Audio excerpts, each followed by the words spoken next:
qui m'a extrêmement bouleversée, c'est sa liberté. C'est une personne qui était bien en avance pour son époque. C'est vraiment une personnalité qui a compté dans la littérature française. Cette maison de Château-l'Évêque a vu naître les premiers écrits de Marguerite Emery, alias Rachilde, une autrice qui fit scandale dans la France de la Belle Époque. Oubliée aujourd'hui, elle suscite pourtant encore la curiosité de certains, en France et à l'étranger, comme peut en témoigner le propriétaire des lieux. C'était des étudiants américains qui venaient visiter la maison de Rachilde. Alors j'étais fort étonné parce qu'il y a beaucoup de Périgourdins dans les environs qui ne connaissent pas la maison de Rachilde. La médiathèque de Périgueux conserve plusieurs ouvrages et manuscrits de Rachilde, dont cette édition d'art de Monsieur Vénus.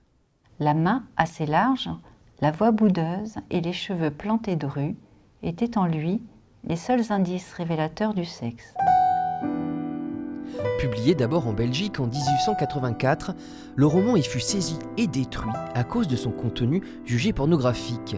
Raoul, l'héroïne, ose y soumettre un homme à ses désirs tout en le travestissant en femme. C'est elle qui impose le mariage à Jacques, c'est elle qui l'entretient, c'est elle qui l'interdit de sortir, qui l'habille comme elle veut. Voilà, c'est vraiment elle qui... c'est une femme forte. Et à l'époque, ça choque. À Paris, Rachilde scandalise aussi les bourgeois par les libertés qu'elle prend. Elle se coupe les cheveux, porte le pantalon. Dans un livre paru l'année dernière, Cécile Chabot raconte ses premiers pas dans le monde littéraire. Elle a coché toutes les cases de la femme forte, de la femme libre et de la femme qui a été un pied de nez à la domination masculine de l'époque.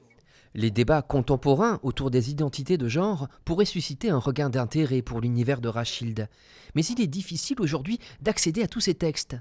Rachilde a écrit une 60aine de romans et recueils de poésie. Et aujourd'hui, il ne reste que 5 titres disponibles chez les libraires, ce qui est extrêmement triste et assez désolant. Autre ombre au tableau, sa maison natale à l'abandon, en vente depuis 3 ans, elle ferait pourtant une merveilleuse résidence d'écrivain.